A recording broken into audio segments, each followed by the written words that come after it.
नमस्कार दोस्तों, आज हम लोग पढ़ने वाले हैं वेस्ट बंगाल बोर्ड क्लास 11 का हिस्ट्री सेमेस्टर 1। ठीक है, तो आज हम लोग इस बुक का जो भी इम्पोर्टेंट फैक्ट है उसको आज हम लोग देखेंगे। पूरे बुक जो 3 लेसन है हमारे, उन तीनों लेसन के जो भी इम्पोर्टेंट फैक्ट होंगे उसको आज हम लोग देखेंगे।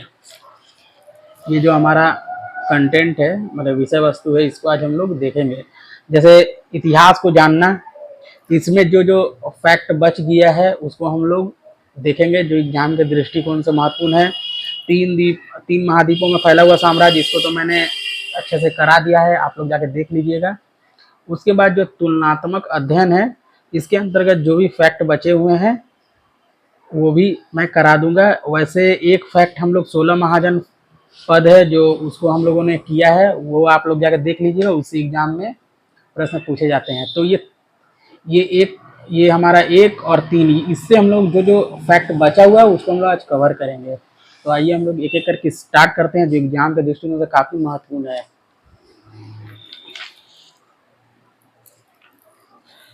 देखिए, पहला जो है हमारा,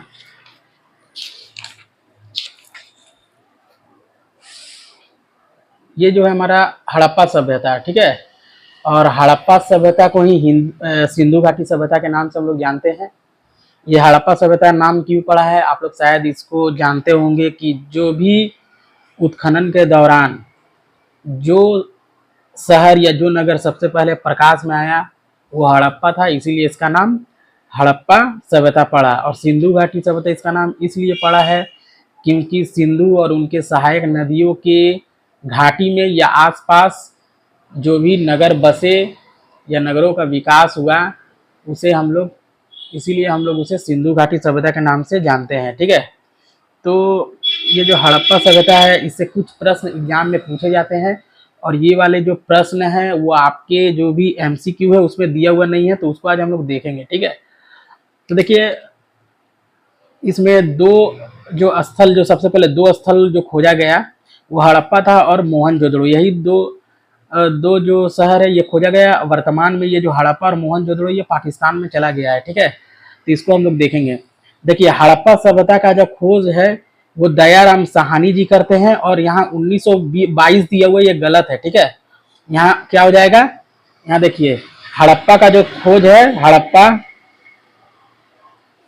हड़प्पा का खोज हुआ था 1921 ईस्वी में। ठीक है, इसको याद देख लीजिएगा, 1921 होगा या 1922 है, थोड़ा प्रिंटिंग मिस्टेक है।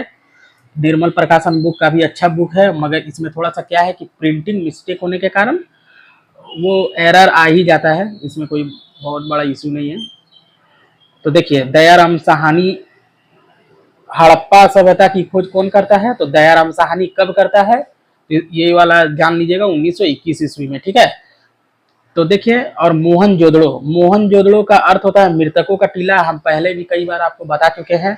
और इसकी खोज 1922 में राखालदास बनर्जी जी करते हैं। ठीक है, ये 2 पॉइंट याद रखिएगा। ठीक है, उसके बाद देखिए, तो हम लोगों ने पढ़ लिया कि हड़प्पा सभ्यता, हड़प्पा और मोहनजोदड़ो। ठीक है, तो हड़प्पा की खुदाई या खोज होती है 1921 में दयाराम साहनी के द्वारा। मोहनजोदड़ो का अर्थ होता है मृतकों का टीला, इसकी खोज 1922 में राखालदास बनर्जी के द्वारा होती है। ठीक है, अब देखिए, हड़प्पा जो है रावी नदी के किनारे स्थित है, याद रखिएगा, हड़प्पा जो है रावी नदी के तट पर है, और मोहनजोदड़ो आपका सिंधु नदी। ठीक है, सिंधु नदी, मोहनजोदड़ो का इलाका है लरकाना जिला, सिंधु नदी के पश्चिमी किनारे पर। ठीक है, तो उतना याद नहीं रखना, बस इतना आपको याद रखना है कि हड़प्पा जो है रावी नदी के तट पे है, मोहनजोदड़ो सिंधु नदी के तट पे है। हड़प्पा का खोज करता है दयाराम साहनी, कब होता है, तो 1921 में। और मोहनजोदड़ो का अर्थ है मृतकों का टीला। मोहनजोदड़ो का खोज कब होता है, तो 1922 ईस्वी में। खोज करता है राखालदास बनर्जी जी। ठीक है, और जो मोहनजोदड़ो है वो सिंधु नदी और रावी हड़प्पा नदी, बस इसके इतना ही याद रखिएगा। ठीक है, ठीक ना। और ये दोनों जो हड़प्पा और मोहनजोदड़ो है, वर्तमान में ये पाकिस्तान में चले गए हैं। ठीक है, उसके बाद देखिए, देखिए मैंने जो कहा है कि ये पाकिस्तान में चले गए हैं हड़प्पा मोहनजोदड़ो, ठीक है, यहाँ तक क्लियर। अब देखिए कुछ और चीज है उसको भी आप लोग याद रखिएगा, जैसे चनहुदड़ो का खोज कब होता है? 1931 में। कौन करता है? तो एनजी मजूमदार, ठीक है, इसको याद रखिएगा। चनहुदड़ो 1931 खोज करता है एनजी मजूमदार जी, ठीक है, यहां तक क्लियर है। उसके बाद देखिए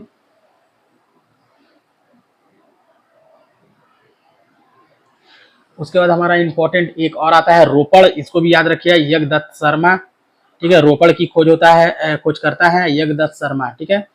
उसके बाद देखिए सबसे इंपॉर्टेंट आ गया हम लोग का लोथल, ठीक है। लोथल क्या है? एक बंदरगाह यानी पोतगाह है, डॉकयार्ड जिसको बोलते हैं, ये गुजरात में स्थित है, ठीक है। और लोथल जो है भोगवा नदी यानी कि साबरमती का जो भी सहायक नदी है उसके नदी के किनारे ये स्थित है, यानी भोगवा नदी, ठीक है। भोगवा नदी याद रखिए, सागर साबरमती और भोगवा का जो भी संगम स्थल है वहां पे ये लोथल स्थित है, ठीक है। ऑप्शन में पूछेगा कि लोथल किस नदी के किनारे है? भोगवा नदी, भोगवा नहीं रहेगा तो साबरमती, ठीक है, भोगवा ही रहता है, तो लोथल भोगवा नदी के किनारे स्थित है। और ये बंदरगाह है लोथल गुजरात में स्थित है, ठीक है, ठीक है, व्यापारिक केंद्र था समुद्र के किनारे। उसके बाद देखिए उसके बाद है, और याद रखिएगा कि पहली नगरीय सभ्यता है सिंधु घाटी सभ्यता, ठीक है। अब देखिए हम वही चीज लिखा हुआ है, मोहनजोदड़ो का अर्थ क्या है? मोहनजोदड़ो का अर्थ होता है मृतकों या मुर्दों का टीला होता है, ठीक है। देखिए यहाँ से मोहनजोदड़ो से कुछ प्राप्त हुआ, जैसे उर्वरता की देवी इक्का गाड़ी, ठीक है। और जो सिंधु घाटी सभ्यता है वो कांस्य से युगीन सभ्यता है, इसलिए यहाँ से कांस्य से दर्पण भी मिला है, ठीक है। गरुड़ की मूर्ति, शिव की मूर्ति का साक्ष्य मिला है, ठीक है। जलकुंड मिला है, अन्न भंडार मिला है, ये सब आप लोग थोड़ा देख लीजिएगा, ठीक है। और एक चीज यहाँ शायद छूट गया मेरा, हाँ ये वाला इंपॉर्टेंट है। देखिए मोहनजोदड़ो का विशाल स्नानागार, पूछेगा आपसे कि विशाल स्नानागार कहाँ से प्राप्त हुआ है? तो मोहनजोदड़ो से प्राप्त हुआ है, ठीक है, ठीक है। अन्नागार भी, ठीक है, ये सब मिला है यहाँ से, थोड़ा देख लीजिएगा, उतना इंपॉर्टेंट नहीं है, जो बता रहे वही सब, ठीक है। देखिए गोदीवाड़ा यही यानी कि बंदरगाह लोथल है हमारा, ठीक है, इसको याद रखिएगा। उसके बाद देखिए परिवार उरिवार तो उतना नहीं पूछता है। अब देखिए सिंधु घाटी सभ्यता के लोग एक बात याद रखिएगा, सिंधु घाटी सभ्यता क्या है? कांस्य युगीन सभ्यता है, लेकिन ये लोग लोहे से परिचित नहीं थे, याद रखिएगा, लोहे से परिचित ये लोग नहीं थे, सिंधु घाटी के लोग लोहे से परिचित नहीं थे। और देखिए जो लिपि मिला है सिंधु घा जो भाषा का जो लिपि मिला है यहाँ से वो पढ़ा नहीं जा सका, ठीक है। यहाँ तो लिपि लिखा हुआ मिला है लेकिन इसे पढ़ा नहीं जाता, सिंधु घाटी सभ्यता की जो भी लिपि मिली वो पढ़ा नहीं जा सका है अभी तक, ठीक है। लिपि कैसी है सिंधु घाटी में? पढ़ा नहीं जा सकता है, ठीक है। उसके बाद कुछ इंपॉर्टेंट देखिए वैदिक सभ्यता, सिंधु घाटी सभ्यता कैसी थी? तो नगरी या शहरी सभ्यता थी, लेकिन वैदिक सभ्यता कैसी सभ्यता है? तो ग्रामीण सभ्यता है, ठीक है, ठीक ना। अब 4 तरह के वेद है, ऋग्वेद, सामवेद, अथर्ववेद, यजुर्वेद, ठीक है, ये तो आप लोग जानते ही हैं।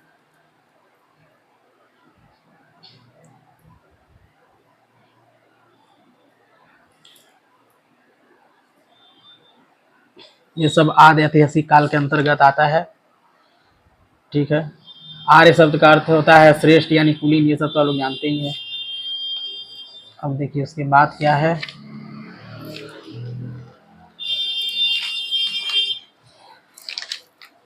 देखिए वेद की जो भाषा थी वो कठिन थी, वेदों को समझने के लिए वेदांगों की रचना होती है, और इसकी संख्या कितनी है? वेदांगों की संख्या 6 है, ठीक है।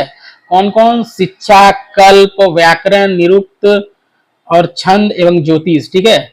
वेदांगों की संख्या कितनी है? 6 है। और याद है पुराणों की संख्या कितनी है? 18 है, ठीक है।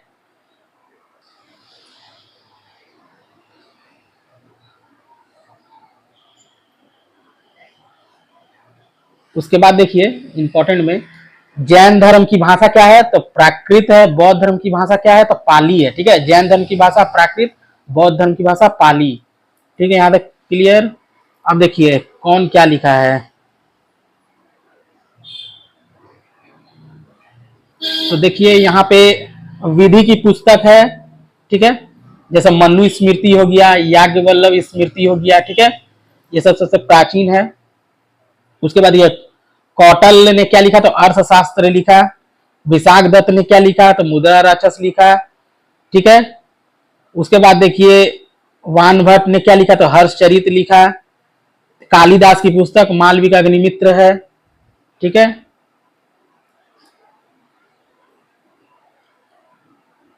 उसके बाद देखिए यहाँ तक हो गया वाकपति राज गोडवाहो, ठीक है। उसके बाद देखिए जय सिंह का है कुमार पाल चरित है। हेमचंद का, हेमचंद्र देखिए जय सिंह का भी कुमार पाल चरित है, और हेमचंद का भी कुमार पाल चरित है। ये दोनों पुस्तक देख लीजिएगा। कलहन के द्वारा लिखित राजतरंगिणी, इसे प्रथम जो है ऐतिहासिक ग्रंथ लेखन है, या प्रथम ऐतिहासिक ग्रंथ कौन है, तो राजतरंगिणी, ठीक है, कलहन के द्वारा लिखा गया है। अब देखिए यहाँ पे देखिए एक है संगम साहित्य, इसे दक्षिण भारत के इतिहास के बारे में पता चलता है। कौन कौन से राज्य, चोल चेर पांडव संस्कृति की जानकारी मिलती है संगम साहित्य से। यहाँ तक क्लियर है। उसके बाद देखिए विदेशी विवरण है, हिस्टोरिका है, हेरोडोटस की पुस्तक है। उसके बाद देखिए यहाँ पे और भी कुछ है। मेगास्थनीज ने इंडिका नामक पुस्तक लिखा, ठीक है। टॉलमी ने क्या लिखा, मेगास्थनीज ने क्या लिखा, देखिए मेगास्थनीज ने क्या लिखा, इंडिका नामक पुस्तक लिखा, ठीक है। उसके बाद देखिए टॉलमी ने नेचुरल हिस्टोरी का पुस्तक लिखा, ठीक है। उसके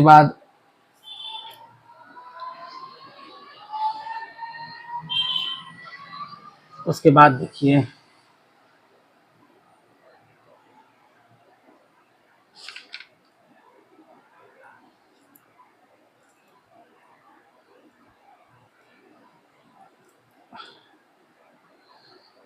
देखिए अलबरूनी की एक पुस्तक है, यहाँ देखिए अलबरूनी की पुस्तक है जिसे कहते हैं तारीख ए हिंद, या यहाँ पे और कुछ है भारत की खोज, तहकीक ए हिंद, ठीक है। अलबरूनी की पुस्तक है तहकीक ए हिंद, इसे मिन मकाला भी कहते हैं, तहकीक ए हिंद, ठीक है, भारत की खोज। और देखिए ये जो अलबरूनी है, ठीक है, महमूद गजनवी के जो महमूद जो गजनवी है, उनके उनके राज्य में राज ज्योतिष के पद पे ये अलबरूनी था, ठीक है। गजनवी के राज दरबार में यह राज्य ज्योतिष के पद में अलबरूनी था। अलबरूनी की पुस्तक है तहकीक ए हिंद भारत की खोज, ठीक है। यहाँ तक क्लियर है। अब देखिए यहाँ पे देखिए अभिलेखों का जो अध्ययन है वो एपिग्राफी कहलाता है, ठीक है। अभिलेखों का अध्ययन को हम लोग एपिग्राफी कहते हैं, ठीक है। अब बहुत सारा है, जैसे रुद्रदामन का जूनागढ़ अभिलेख है, ठीक है। समुद्रगुप्त का इलाहाबाद स्तंभ में पुलकेशन दीप्त का एहोल अभिलेख है, ठीक है, एहोल अभिलेख देख लीजिएगा। भोज का ग्वालियर अभिलेख है, ये सब देख लीजिएगा, ठीक है। देखिए सिक्का में सबसे प्राचीनतम सिक्का को कहते हैं आहत सिक्के। सबसे प्राचीनतम सिक्का आहत सिक्के इसलिए बोलते हैं क्योंकि इसे ठोक ठाक के पीट पाट के बनाया जाता है, आहत करके बनाया जाता है, इसीलिए इसे हम लोग आहत सिक्के कहते हैं, ठीक है। यहाँ तक क्लियर है। उसके बाद देखिए उसके बाद है कुषाणों ने बड़ी मात्रा में शुद्ध सोने के सिक्के जारी किए। कुषाणों ने स्वर्ण सिक्का मतलब शुद्ध सोने का सिक्का कुषाणों ने जारी किए, और सर्वाधिक मात्रा में अगर सोने का सिक्का बोले तो गुप्त शासकों ने किया, ठीक है। लेकिन गुप्त शासकों ने अशुद्ध सोने के सिक्के को जारी किया था बहुत ढेर मात्रा में। कुषाणों ने सबसे ज्यादा क्या है, शुद्ध सोने के सिक्के, ठीक है। सातवाहनों ने शीशे के सिक्के जारी किए थे, ठीक है।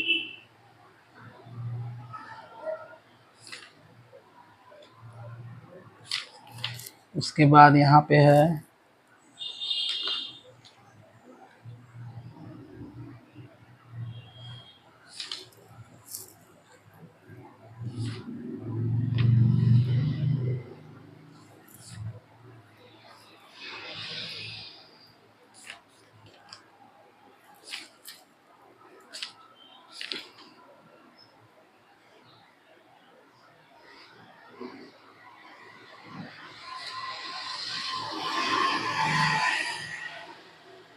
देखिए यहाँ एक इम्पोर्टेंट चीज देख लीजिए।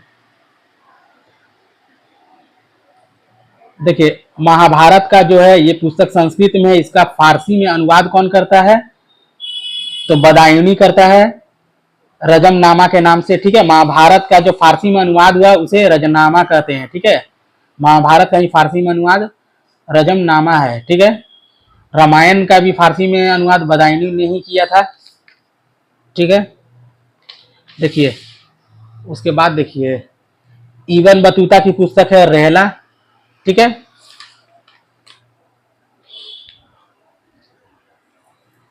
उसके बाद देखिए यहाँ पे जैसे यहाँ पे लिखा हुआ है कि देखिए पहले देखिए सल्तनत दिल्ली सल्तनत की स्थापना कौन करता है, कब होता है? तो 1206 ईस्वी में।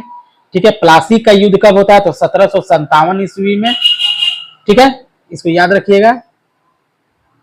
और ये तो आपको पता ही होगा कि हमारा देश कब आजाद हुआ? 1947 में। ठीक है,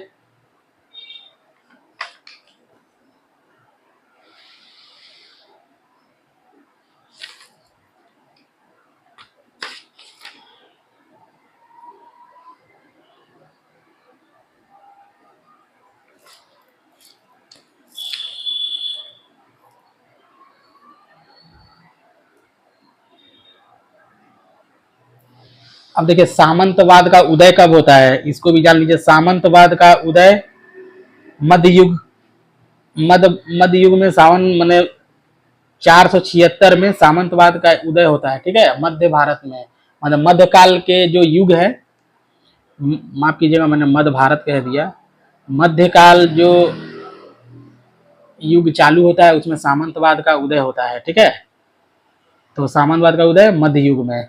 ठीक है, मध्यकाल में, यानी कि यूं कहें तो गुप्तोत्तर काल के आसपास। ठीक है, देखिए और भी इंपॉर्टेंट है कि 78 ईस्वी में शक सामंत का प्रारंभ होता है, कनिक्स करता है। ठीक है, कनिक्स जो है शक सामंत का प्रारंभ करता है 78 ईस्वी में। ठीक है, अब ये चैप्टर हो गया खत्म।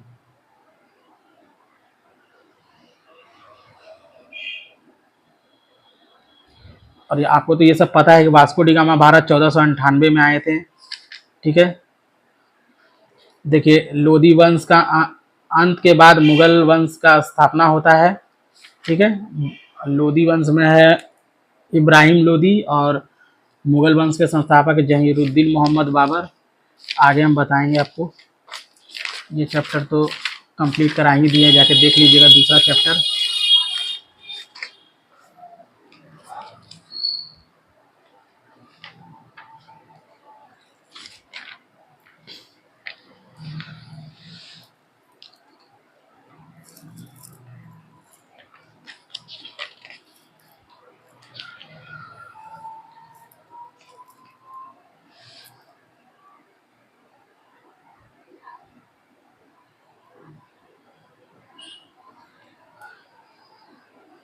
देखिए चंद्रगुप्त मौर्य है, मौर्य वंश की स्थापना चंद्रगुप्त मौर्य के द्वारा होता है।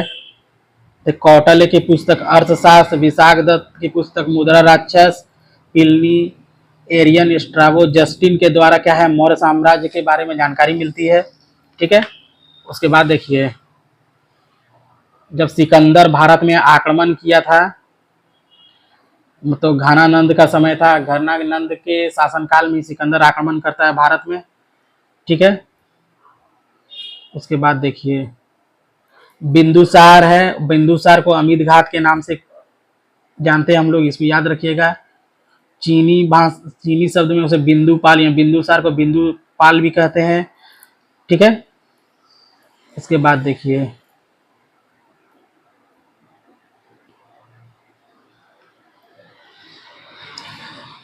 बिंदुसार के समय कोई आया था यात्री, विदेशी यात्री, डायोमेकस है, डायनेसियस है, ये लोग आए थे। ठीक है,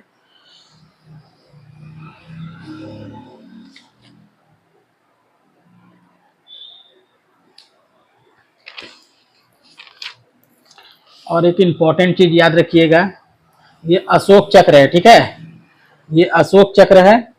अशोक चक्र में ये जो तिल्ली आपको नजर आ रहा है, ये जो चक्र नजर आ रहा है, इस चक्र में ये जो तिल्ली है इस तरह करके कितना तिल्ली है, तो 24 ठो तिल्ली है। ठीक है, तो अशोक चक्र में तिल्लियों की संख्या कितनी है, तो 24, याद रखिएगा कितना है, 24 तिल्ली है। ठीक है, 24 तिल्ली।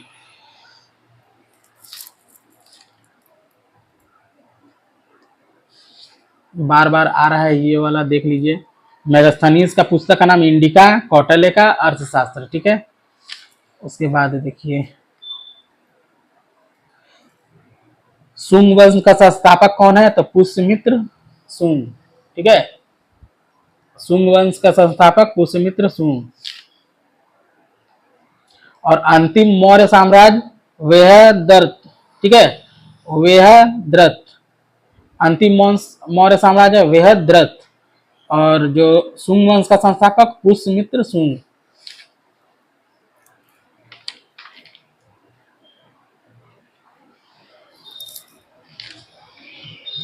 अब देखिए अशोक के शिलालेख को हम लोग याद करेंगे कैसे। अशोक के जो 14 शिलालेख है इसको हम लोग देखेंगे एक एक करके। तो देखिए प्रथम जो शिलालेख है कैसे याद करेंगे, प्रथम माने वन, वन से याद करेंगे, one, O N U one. तो फर्स्ट अंग्रेजी में प्रथम को क्या बोलते हैं, वन। तो वन में, वन से वन माने वन माने वन माने जंगल होता है ना, वन, वन मतलब जंगल। जंगल में कौन रहता है, तो पशु रहता है। ठीक है, तो प्रथम में क्या बोला, पशु एवं सामाजिक उत्सव समारोह पर प्रतिबंध का उल्लेख। यहाँ तक क्लियर है। प्रथम मतलब वन, अंग्रेजी में बोले वन, वन से वन, वन में कौन रहता है, तो पशु रहता है, तो पशु बलि सामाजिक, इसको पढ़ लीजिएगा। द्वितीय मतलब सेकेंड, टू, टू बोलते हैं ना, वन के बाद कौन आता है, टू। टू से देखिए कोई भी चीज हम लोग कहीं जा रहे हैं, मान लीजिए गिर गए, गिर के हमारा चीज टूट जाता है, तो हम लोग का क्या करते हैं, चिकित्सा करते हैं। तो टू यानी कि द्वितीय में याद रखिएगा चिकित्सा की बात कही गई है, इसको डिटेल में पढ़ लीजिएगा। अब देखिए तृतीय। ठीक है, तृतीय से याद रखिएगा तीर्थ, थ्री, थ्री याद रखने, तृतीय को थ्री मने three, three three three, three मने स्थिर, मतलब बोल रहा है कि स्थिर मत बैठो बल्कि दौरा करो। ठीक है, चतुर्थ यानी fourth, four, four, four, four बोलते हैं ना, कोई भी चीज फोड़ते हैं, मान लीजिए छत पे जाकर के कोई चीज फोड़ेंगे तो कैसा बात करेगा, धम धम धम। तो धम नीति के बारे में बताया गया है। ठीक है, पंचम माने फाइल, फाइव से याद रखिएगा फाइल। फाइल में हम लोग क्या रखते हैं, मान लीजिए जब 10 पास किए, 11 में स्कूल में भर्ती होता है, अपना अपना नियुक्ति मतलब जो भी एडमिशन में जो भी स्लिप को कहाँ रखते हैं आप लोग। ठीक है, नियुक्ति माने नियुक्ति माने फाइल, फाइव मतलब फाइल, फाइल मतलब आप एडमिशन कराएं तो यानी कि आपको एडमिशन मिला या नियुक्ति मिला स्कूल में, तो वो जो भी कागज पत्र दिया वो आप कहाँ रखते हैं, तो फाइल में रखते हैं, यानी कि नियुक्ति की चर्चा। तो धम महामात्रों की नियुक्ति की चर्चा फाइव में, पंचम में।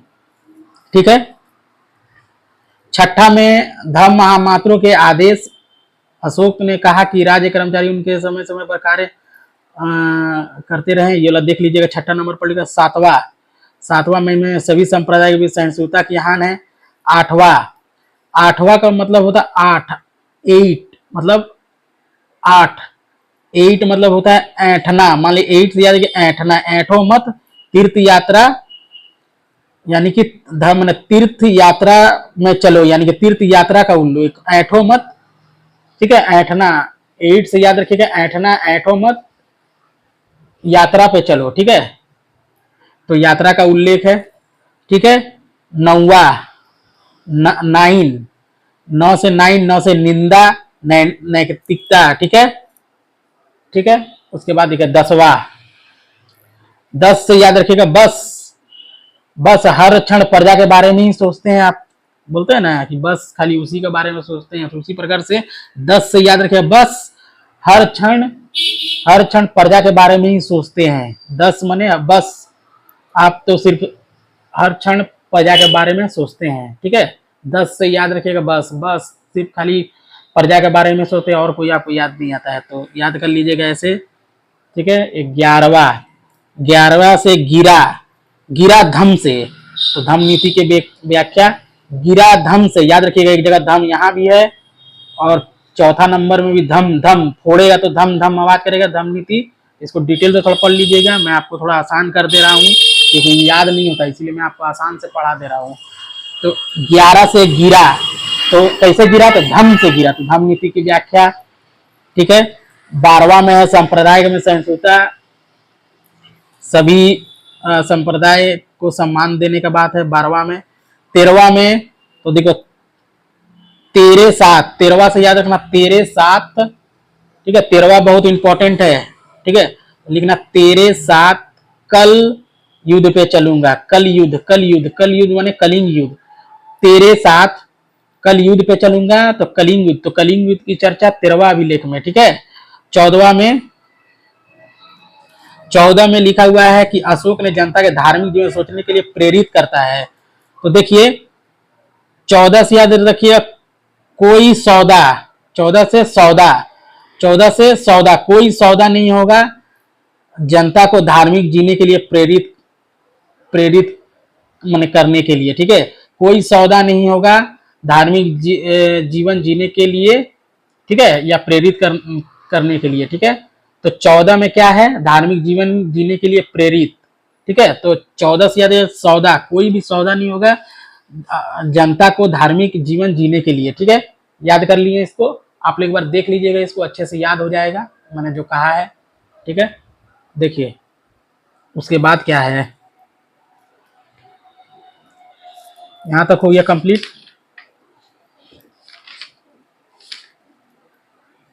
देखिए देखिए गुप्त साम्राज्य के बारे में आप लोग याद है कि श्रीगुप्त, ठीक है।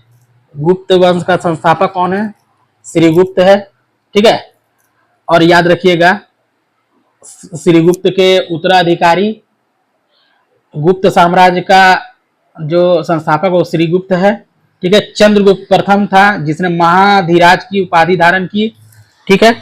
उसके बाद देखिए समुद्रगुप्त, देखिए समुद्रगुप्त जो है उसका है प्रयाग प्रशस्ति लेख एरन अभिलेख, समुद्रगुप्त का प्रयाग प्रशस्ति लेख एरन अभिलेख है, ठीक है। और एक बात मैं आपको बता देता हूं, याद रखिएगा, ठीक है। तो देखिए यहाँ पे ही मैं आपको बता देता हूं, जब कभी भी चंद्रगुप्त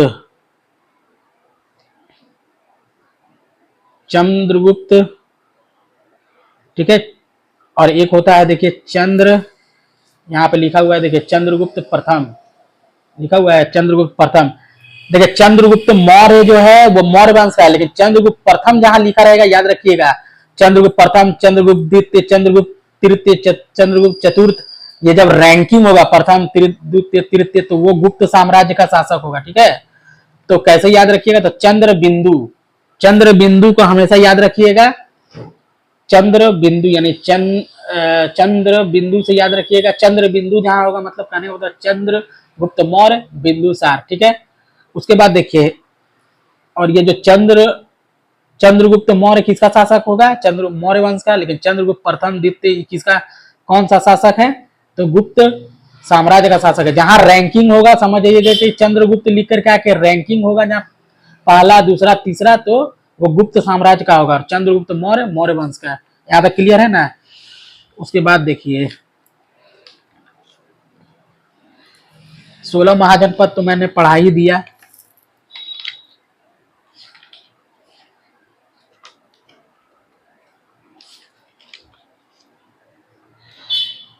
उसके बाद देखिए यहाँ कुछ इंपॉर्टेंट है, जैसे देखिए यहाँ पे,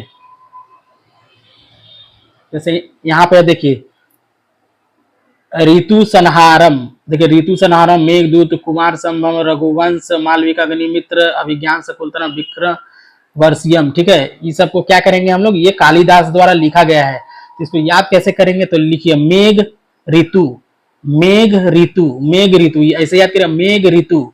तो मेघ कैसा होता है, काला होता है, ठीक है। मेघ ऋतु, ऋतु में मेघ ऋतु में क्या होता है, मेघ कैसा होता है, काला होता है, मेघ ऋतु में मेघ कैसा होगा, काला। तो कालिदास, मेघदूत से मेघदूत, और ऋतु समाहारम से ऋतु से हो जाएगा ऋतु संहारम, ठीक है। तो मेघदूत और ऋतु समाहारम कौन लिखा है, कालिदास। उसका रघु कुमार, ठीक है, रघु कुमार, याद कर रघु कुमार, रघु से रघुवंशम, कुमार से कुमार संभव, किसकी पुस्तक है, कालिदास की, ठीक है। देख ठीक है, यहाँ तक क्लियर है। अभी देखिए इसको, अभी माल विका, इसको याद रखिएगा, अभी माल विका मतलब अभी से हो जाएगा अभिज्ञान शकुंतलम, माल से माल विकाग्निमित्रम, विक्रम वर्षियम, विक्रम वर्षियम, ठीक है, ये सब हो गया। ये किसकी पुस्तक है? कालिदास की, ठीक है। अब देखिए मुद्रा राक्षस, ये सारी कहाँ की पुस्तक है? तो गुप्त काल की महत्वपूर्ण रचनाएं हैं, ठीक है। अब देखिए यहाँ है मुद्रा राक्षस। मुद्रा राक्षस, राक्षस कैसा होता है? विशाल होता है। तो देवी चंद्र, देवी का आकार कैसा होता है? तो विशाल होता है। तो मुद्रा राक्षस विशाख दत्त, देवी चंद्र विशाख दत्त, ठीक है। उसके बाद देखिए काव्य दर्शन, दर्शन नहीं दीजिएगा तो दंड दिया जाएगा। तो काव्य दर्शन का डंडिन कुमार, 10 कुमार चरित्र डंडिन, ठीक है। उसके बाद देखिए स्वप्न वास दत्ता, चारु दत्ता, उरुभंग, ठीक है। तो देखिए चारु को सपने में भास होता है, इसीलिए वो उरु से उठ गया, ठीक है। उरु से भंग माने उसका नींद भंग हो गया। तो कैसे याद रखेंगे? चारु स्वप्न भंग। क्यों? तो चारु क्या है? स्वप्न देखता है, उसे भास होता है और उसका नींद भंग हो जाता है। तो देखिए उरु भंग का हो जाएगा भास, चारु का हो जाएगा भास, स्वप्न वास दत्ता का हो जाएगा भास, ठीक है। उसके बाद देखिए योगाचार, योगा हम लोग संघ में करते हैं, ठीक है, एक साथ करते हैं, मैंने संघ मिलकर करते हैं, तो योगाचार का असंग, ठीक है। उसके बाद देखिए रावण वध, और रावण वध का क्या होता है? हो जाएगा वत्स भट्टी। तो देखिए रावण का वध कीजिए और भट्टी में फेंकिए, तो रावण वध का वत्स भट्टी, रावण का वध कीजिए भट्टी में फेंकिए, तो रावण वध का वत्स भट्टी। अमर कोश का याद रखिएगा, अमर सिंह, ठीक है। उसका चंद्र व्याकरण का चंद्र गोविंद हो जाएगा। विशुद्धि मग बुद्ध घोष, तो बुद्ध भगवान जो हमारे क्या है? शुद्ध नहीं है बल्कि विशुद्ध है, शुद्ध में भी सबसे शुद्ध, यानी कि विशुद्धि मग का बुद्ध भगवान कैसे हैं? विशुद्ध है। तो विशुद्धि मग का बुद्ध घोष, ठीक है। वृहत संहिता 12 मिहिर, ठीक है, ठीक है। वृहत मने होता है बड़ा, माने बड़ा, तो वृहत का बड़ा मिहिर हो जाएगा, वृहत संहिता का बड़ा मिहिर। पंच सिद्धांतिका, ठीक है, वराह मिहिर, ठीक है। उसके बाद देखिए ब्रह्म सिद्धांत आर्यभट्ट, आर्यभट्टिका आर्यभट्ट, ठीक है। उसके बाद देखिए सूर्य सिद्धांत, तो आर्य लोग सूर्य की पूजा करते हैं, सूर्य सिद्धांत आर्यभट्ट, ठीक है। अब देखिए न्याय अवतार क्या हो जाएगा? सिद्ध सेन, तो न्याय वही करता है जो सिद्ध पुरुष होता है, तो न्याय अवतार का हो जाएगा सिद्ध सेन। पंचतंत्र का विष्णु शर्मा, काफी इंपॉर्टेंट है, याद रखें, पंचतंत्र विष्णु शर्मा। नीति सार, देखिए किसी भी कोई भी काम अगर करेंगे तो उसके लिए हमें नीति बनानी पड़ती है, तो नीति शास्त्र का काम कामनंद हो जाएगा, ठीक है। उसका काम सूत्र का वात्स्यायन, ये भी इंपॉर्टेंट है। चरक संहिता का चरक, ठीक है, ये सब देख लीजिएगा, ठीक है। वानभस की पुस्तक है हर्षचरित्र, ये भी याद रखिएगा, ठीक है। हम मैंने साइड में लिख दिया ताकि आपको याद रहे। वानभट्ट हर्षचरित्र, ये पूरे बुक में हो गया, ठीक है, बुक हो गया ना, कोई दिक्कत नहीं ना है, इसको देख लीजिएगा। उसके बाद देखिए गुप्तकालीन अभिलेख है, तो समुद्रगुप्त का एरन अभिलेख, प्रयाग प्रशस्ति, ठीक है, इसको देख लीजिएगा। उसके बाद चंद्रगुप्त द्वितीय का है उदयगिरी का प्रथम गुहालेख, गढ़वा का प्रथम शिलालेख, उदयगिरी का गुहालेख, ठीक है। उसका सांची शिलालेख, महरौली, ठीक है। उसका कुमार गुप्त प्रथम का देख लीजिएगा, उदयगिरी का तीर्थ गुहालेख देख लीजिएगा, ठीक है। उसके बाद देखिए स्कंद गुप्त का जूनागढ़ प्रशस्ति हो जाएगा, भीतरी स्तंभ लेख हो जाएगा, ठीक है। और भी है स्कंद गुप्त का सारनाथ बुद्ध मूर्ति लेख, ठीक है, ये सब देख लीजिएगा थोड़ा बहुत। उसका देखो मुगल साम्राज्य, देखिए मुगल साम्राज्य का संस्थापक कौन है? कब होता है संस्थापक? 1526 में जहीरुद्दीन मोहम्मद बाबर के समय में, और 1526 ईस्वी में ही क्या होता है? पानीपत का प्रथम युद्ध होता है बाबर और इब्राहिम लोदी के बीच। उसके बाद मुगल साम्राज्य की स्थापना का रास्ता बाबर के लिए भारत में खुल जाता है, ठीक है। तो देखिए यहाँ पे आपके बुक में थोड़ा सा सीक्वेंस में प्रिंटिंग मिस्टेक हुआ है, तो हम लोग यहाँ पे देखेंगे, तो यहाँ पे देख लेंगे। देखिए बाबर आता कब है? तो 1526 में आता है। वहीं पे पानीपत का प्रथम युद्ध होता है 1526 ईस्वी में, ठीक है, बाबर और इब्राहिम लोदी के बीच। उसके बाद खानवा का युद्ध होता है, ठीक है, खानवा का युद्ध होता है राणा सांगा और बाबर के बीच में 1527 में। चंदेरी का युद्ध होता है, ठीक है, चंदेरी का युद्ध होता है मेदिनी राय, ठीक है, मेदिनी राय और बाबर के बीच में। फिर घाघरा का युद्ध होता है महमूद लोदी और बाबर के बीच में 1529 में। तो याद रखिएगा, पानीपत बाबर आया, पानीपत का युद्ध 1526 में, खानवा का युद्ध 1527 में, चंदेरी का युद्ध होता है 1528 में, ठीक है। उसके बाद घाघरा का युद्ध 1529 में, फिर बाबर की मृत्यु होती है 1530 में, ठीक है, याद हो गया। तो खानवा का पानीपत का युद्ध किसके किसके बीच होता है 1526 में, बाबर और इब्राहिम लोदी के बीच। खानवा का युद्ध कब होता है 1527 में, ठीक है, बाबर और राणा सांगा के बीच। चंदेरी का युद्ध होता है 1528 में, मेदिनी राय और बाबर के बीच। और घाघरा का युद्ध होता है 1529 में, महमूद लोदी और बाबर के बीच में, ठीक है। यहां तक क्लियर है ना। 1526 देख लीजिए, यहाँ पे थोड़ा आपके बुक में थोड़ा सा गलती था, इसीलिए मैंने इसको सुधार दिया। देखिए 1527 में खानवा का युद्ध होता है राणा सांगा और बाबर के बीच, ठीक है। फिर चंदेरी का युद्ध होता है मेदिनी राय और बाबर के बीच। फिर घाघरा का युद्ध होता है 1528 में, यहाँ गलत है, ठीक है, यहाँ पे गलत है, ठीक है। कितना हो जाएगा, चंदेरी का युद्ध होगा 1528 ईस्वी में, मेदिनी राय और बाबर के बीच में। घाघरा का युद्ध होता है 1529 में, ठीक है, यहाँ सुधार लीजिएगा, 29 कर लीजिएगा इसको। घाघरा का युद्ध 1529 में होता है, किसके बीच में होता है, महमूद लोदी और बाबर के बीच में। ये सब युद्ध में बाबर का विजय होता है, ठीक है, और बाबर मारा जाता है 1530 ईस्वी में, ठीक है, यहाँ तक क्लियर है। तो देखिए इसको सीक्वेंस में कैसे, देखिए बाबर आया, पानी पिया, खाना खाया, चाय पिया, घर गया, ठीक है, उसके बाद मृत्यु हो जाती है 1530 में, ठीक है। बाबर आया, पानी पिया, खाना खाया, ठीक है, चाय पिया, घर गया, उसके बाद 1530 में उसकी मृत्यु हो जाती है, ठीक है। तो सीक्वेंस याद हो गया। पानीपत के 1526, खानवा 1527, चंदेरी 1528, घाघरा है 1529, ठीक है, यहाँ तक क्लियर। यहाँ पे आप सुधार लीजिएगा अपने बुक में, ये घाघरा वाला 1529 कर लीजिएगा, ठीक है। खानवा का युद्ध 1527 में होता है राणा सांगा और बाबर के बीच में। उसके बाद एक चंदेरी का युद्ध मेदिनी राय बाबर के बीच में। घाघरा का युद्ध 1529 में। चंदेरी का युद्ध कब होता है 1528 में, ठीक है, चंदेरी युद्ध 1528 मेदिनी राय और बाबर के बीच में। घाघरा का युद्ध 1529 में, महमूद लोदी और बाबर के बीच में। सब युद्ध में बाबर विजय होता है। और पानीपत का प्रथम युद्ध 1526 में बाबर और इब्राहिम लोदी के बीच में। यहाँ तक क्लियर नहीं, यहाँ तक क्लियर है। तो उसके बाद देखिए फिर युद्ध होता है पानीपत की दूसरी लड़ाई।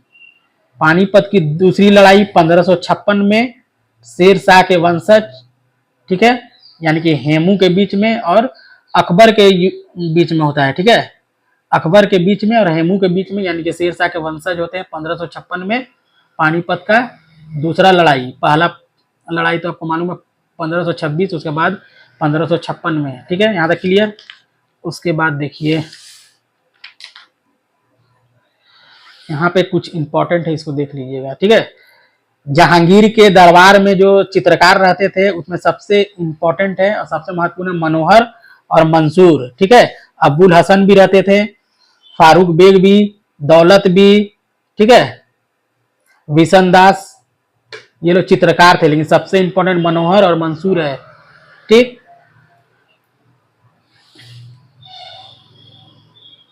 देखिए यहाँ पे लिखा भी हुआ है, उस्ताद मंसूर अबुल हसन जहांगीर के सरसेट कलाकारों में से एक थे, ठीक।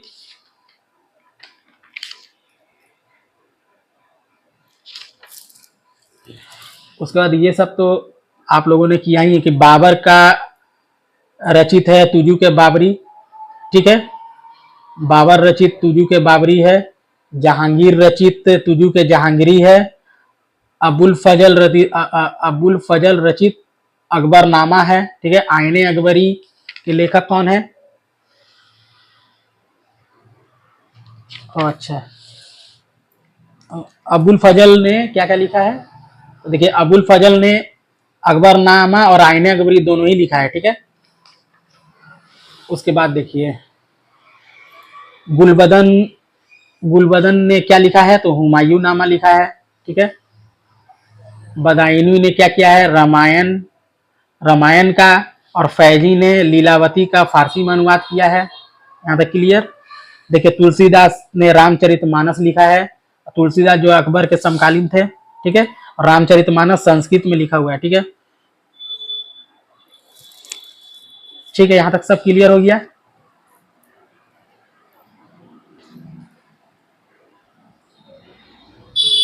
अब देखिए, कुछ है जैसे मुगल काल के कुछ अधिकारी है, जैसे मीर आतिश। आतिश कैसे? आतिशबाजी कहाँ से निकला? तोप से निकलेगा, तो तोप खाना का प्रधान हो गया। दीवान ए तन, तन से याद रखिएगा वेतन, तो वेतन और जागीरदारी हो जाएगा, ठीक है। यही सब याद रखिएगा, उतना इंपॉर्टेंट नहीं है ये सब। देखिए, यहाँ पे इंपॉर्टेंट है, ठीक है। मुगल कालीन इमारतें एक बार देख लीजिए। शेर शाह का मकबरा कहाँ है? सासाराम में, ठीक है। शेर शाह, उसका हुमायूं का मकबरा दिल्ली में, ठीक है। दीवान ए आम फतेहपुर सीकरी अकबर के द्वारा, शासक अकबर है। दीवान ए खास फतेहपुर सीकरी पंचमहल, पंचमहल का संबंध अकबर से है, फतेह सीकरी, ठीक है। उसके बाद देखिए यहाँ पे, ठीक है। तो यहाँ पे जैसे है जामा मस्जिद, ठीक है। जैसे यहाँ पे है जामा मस्जिद, कहाँ है? दिल्ली में, शाहजहां के द्वारा बनाया गया। लाल किला दिल्ली में, शाहजहां। मोती महल दिल्ली, शाहजहां। हीरा महल दिल्ली, शाहजहां, ठीक है। उसके बाद देखिए, शीश महल लाहौर, शाहजहां, ठीक है। रबिया उद दुर्रानी का मकबरा औरंगजेब, ठीक है। औरंगजेब के द्वारा, ठीक है। बादशाही मस्जिद यानी बीबी का मकबरा, बादशाही मस्जिद या बीबी का मकबरा लाहौर। देखिए, रबिया उल दुर्रानी का मकबरा औरंगजेब, ठीक है। औरंगजेब देख लीजिएगा, ये सब इमारत कौन बनाया है, ठीक है। बादशाही मस्जिद या बीबी का मकबरा लाहौर, औरंगजेब, ठीक है। यहाँ पे थोड़ा सा मिस्टेक है, इसको याद रखिए कौन बनाया है? औरंगजेब बनाया है, बस। मोती मस्जिद या लाल किला के भीतर, ठीक है। मोती मस्जिद दो गो है। मोती मस्जिद जो लाल किला के भीतर है वो कौन बनाया? दिल्ली में औरंगजेब ने बनाया, ठीक है। ठीक है, यहाँ तक क्लियर है। और देखिए, ये देखिए मोती मस्जिद, देखिए यहाँ पे है, आगरा में मोती मस्जिद शाहजहां ने बनाया है। और यहाँ पे याद रखिएगा मोती मस्जिद जो लाल किला के अंदर बना है वो औरंगजेब ने बनाया, ठीक है। शीश महल, देखिए यहाँ भी देखिए शीश महल कहीं पे था। अच्छा, ये हीरा महल। शीश महल आगरा, शाहजहां, ठीक है। जामा मस्जिद याद रखिएगा, जामा मस्जिद, देखिए जामा मस्जिद शीश महल, देखिए शीश महल कौन बनाया? आगरा में है, शाहजहां ने बनाया, ठीक है। उसके बाद देखिए मोती मस्जिद आगरा, शाहजहां, ठीक है। जामी मस्जिद आगरा, शाहजहां।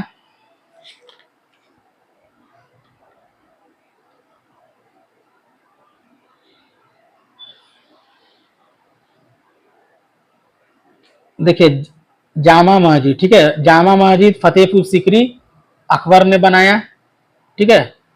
देखिए बुलंद दरवाजा इंपॉर्टेंट है, बुलंद दरवाजा फतेहपुर सीकरी अकबर ने बनाया, ठीक। शेख सलीम चिश्ती का मकबरा फतेहपुर सीकरी अकबर, ठीक है। और कुछ याद नहीं करना इसमें।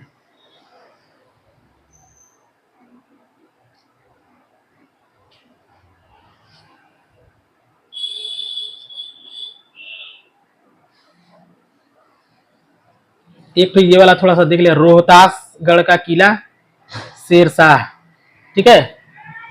बस बस इतना ही काफी है, इसको देख लीजिएगा, ठीक है। ये सब देख लीजिएगा थोड़ा,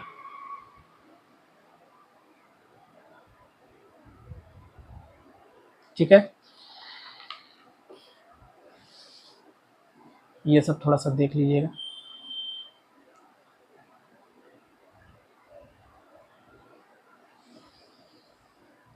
ठीक है दोस्तों, आई होप आपको ये समझ में आया होगा। ठीक है, इम्पोर्टेंट। ठीक है, और जो एक लास्ट चैप्टर बच जाता है, चैप्टर 3 हिस्ट्री का, वो मैं करा दूंगा। ठीक है, तो फिर हम लोग मिलते हैं एक नए वीडियो के साथ। तब तक के लिए धन्यवाद। चैनल को जरूर से जरूर सब्सक्राइब कर लीजिएगा, आपके लिए बहुत फ़ायदा होगा, क्योंकि आप जैसे ही सेकेंड सेमेस्टर में जाएंगे, थर्ड में जाएंगे, फोर्थ में, आपके लिए काफ़ी आसान हो जाएगा। ठीक है, तो और वीडियो को शेयर भी कर दीजिएगा अपने ग्रुप में। ठीक है, ताकि सबका लाभ हो सके। ठीक है, मिलते हैं हम लोग एक नए वीडियो के साथ। तब तक के लिए धन्यवाद।